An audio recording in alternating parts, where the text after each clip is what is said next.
Hello, everyone, and welcome to This Explainer. Look, if you've ever poured your time, your heart, and your hard-earned money into a garden or an orchard, then you already know the absolute heartbreak of waking up to find your entire harvest completely destroyed by frost. It's devastating. But today, we are diving into a complete guide on how to protect your plants. We're going to take some pretty fascinating agricultural science and turn it into practical, everyday steps that we can all use to save our crops. So, you might be wondering, how much damage can one single, quiet, perfectly clear night actually cause? Well, the stakes are incredibly high. Picture this. It's a clear spring night, the temperature drops, and the moisture inside your plant's tiny cells literally begins to freeze. Now, as water turns to ice, it expands by about 9%. And those sharp, microscopic ice crystals, they physically tear right through the plant's plasma membranes. So when the sun finally comes up and the ice thaws, the cell contents just leak out. The plant loses its structure, turns black, and dies. Literally a whole year of work just gone in a few silent hours. But hey, we are not powerless here. This explainer is going to serve as your complete roadmap. We're going to cover understanding frost, preparation and passive protection, active protection methods, emergency measures, post-frost care, and finally, a quick conclusion with some essential tips. All right, let's jump right into Section 1, Understanding Frost and the silent mechanics of freezing. First up is something called katabatic wind. Now, what's really interesting here is that cold air is actually dense and heavy, which means it flows down slopes exactly like water does. Think about it like a river. If there's a physical barrier, say a solid fence, a thick row of trees, or a building, that cold air gets trapped and it just pools right behind it. In fact, it can pile up to 4 or 5 times the height of the barrier itself. If you accidentally plant your delicate crops in one of these frost pockets, well, you're pretty much fighting a losing battle from day one. Then we have the temperature inversion. On those clear, windless nights we talked about, the Earth radiates its heat straight up into the sky. Because of this, the air closest to the ground cools incredibly fast, creating a freezing layer right where your blossoms are sitting. But here's the crazy part. If you were to go up just about 10 meters, the air is actually warmer. Finding a way to break up this trapped freezing layer at ground level is actually the secret behind a lot of the active protection tools we'll talk about later. And timing is literally everything, because a plant's vulnerability changes drastically depending on its stage of life. During winter dormancy, a tough tree might easily survive minus 20 degrees Celsius, but as soon as it wakes up for spring, its defenses drop big time. Once those beautiful flowers are open, a dip to just minus 2 degrees causes necrosis of the pistil, meaning pollination completely fails. Got young fruit forming? They'll die and drop right off at just minus 1 degree.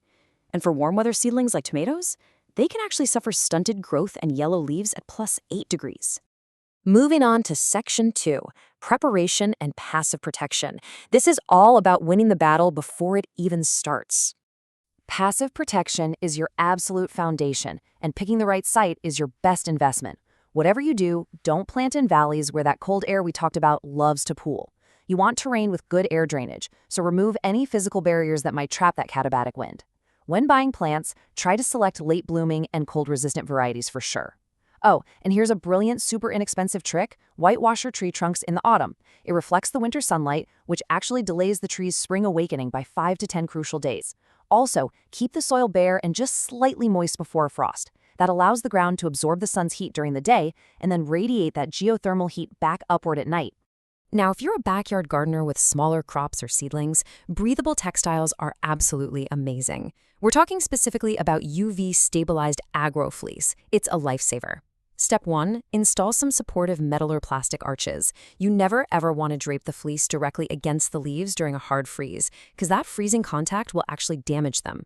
Step 2, just drape the fleece over those arches. It breathes, it lets light in, and it creates a safe little microclimate. Finally, Step 3, secure the edges tightly to the earth with some soil or stones so no cold drafts can slip underneath. This simple, cheap setup can realistically protect your plants down to minus 2.2 degrees Celsius. Okay, Section 3, Active Protection Methods. Let's talk about how we fight back when the temperature actually drops. First things first, we need to bust a massive myth. For generations, people have burned wet straw to create these thick clouds of smoke, thinking it acts like a blanket against the cold. Well, the data shows this is highly ineffective. It raises the temperature by a maximum of maybe 0.5 degrees. Honestly, it just wastes your money, creates awful air pollution, and it doesn't work. Now, contrast that with wind machines. Remember that temperature inversion layer we discussed?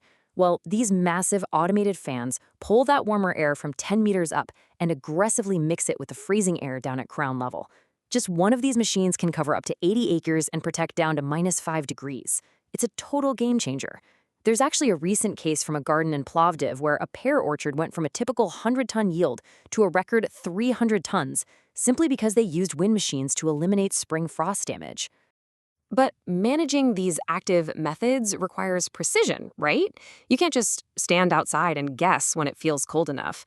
That's where tech comes in. Devices like the Smart Light Frost Warning Beacon make the whole thing foolproof. It's just a portable sensor you hang in the field, and it flashes different colored LEDs to give you a highly visible instant alert the second temperatures start approaching freezing. It completely takes human error out of the equation. Let's move to Section 4, Emergency Measures, and the incredible power of water and latent heat. So, overhead sprinkler irrigation is basically the most powerful emergency tool out there for orchards and vineyards, but you need a massive volume of water to pull it off. The magic number to remember here is 25. You need a dedicated supply of about 25 cubic meters of water per dekar for a 10-hour night. And listen, this is absolutely crucial. If you don't have enough water to last until the sun is well up and actively melting the ice, do not even start sprinkling. If you run out of water and stop midway through the night, it will cause catastrophic damage to your plants. The physics behind why this works is just brilliant. When water transitions from a liquid state into a solid ice state, it actually releases 80 kilocalories of latent heat per liter.